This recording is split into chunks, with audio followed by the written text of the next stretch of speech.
Art History Online presents Dance by French painter Henri Matisse. Russian businessman and art collector Sergey Shchukin was a big fan of Matisse's work.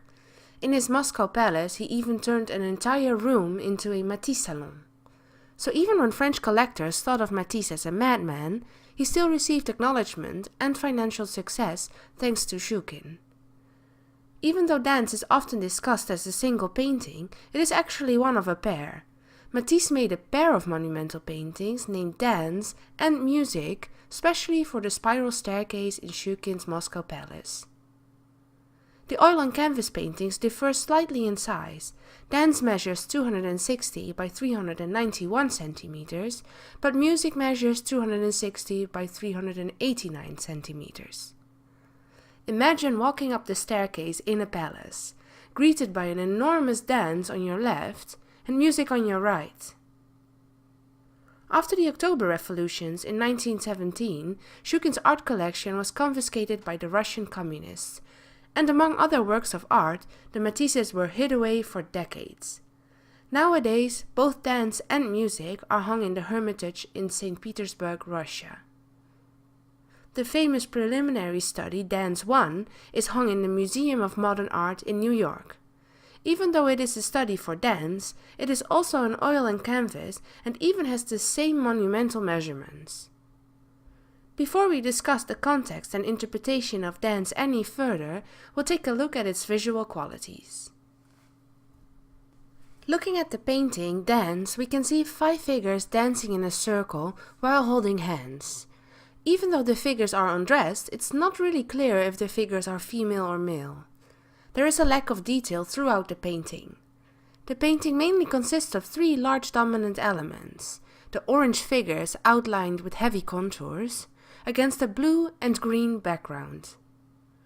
There is no considerable landscape or architecture that allows perspective or shadowing to help create a sense of space or distance.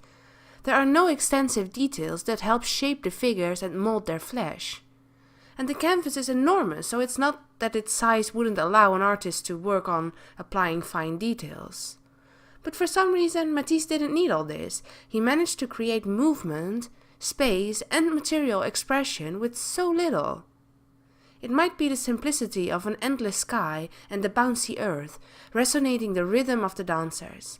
The figures are dancing in an ongoing circle, their heads bent forward as if in a trance.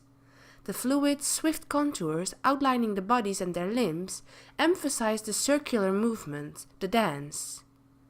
The circle is very important for the composition and ordonnance in this painting. It does not only arrange the different elements on a flat surface, it also connects the different elements in a 3-dimensional fashion.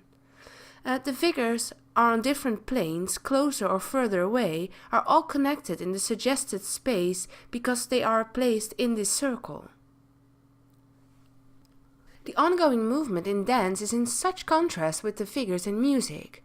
These figures are vertical, static. They are standing and sitting still while playing an instrument or singing. The singers almost seem spectators. Are they gazing upon the dancers with their arms resting on their knees? Unlike in Dance, space and distance are suggested by placing the figures higher or lower on the canvas.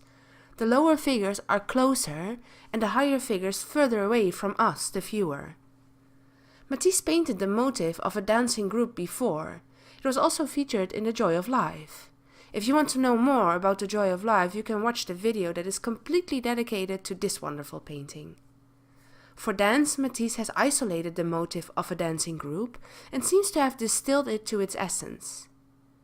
He seems to ignore all established rules of aesthetics, of harmony, order, and form.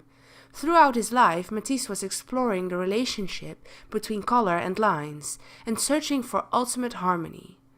In Dance and Music, he used flowy, thick contours filled with a single color, a simplified form and color palette.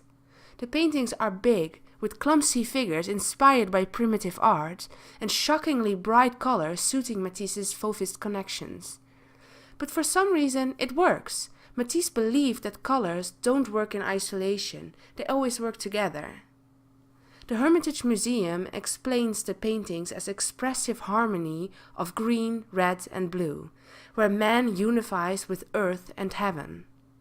The figures climbed up the hill and performed their dance and music with full dedication and concentration, away from daily obligations and labor. These isolated figures have become image symbols, exceeding earthly life, existing in a place outside of time and space, a place of calm and harmony. Dance is seen as a key work in Matisse's career and in modern art. Matisse did not choose a common subject or style. By breaking the rules of genre, aesthetics, harmony, order and form, it opened up endless possibilities in art. Thank you for watching this video by Art History Online. Feel free to like, share or comment.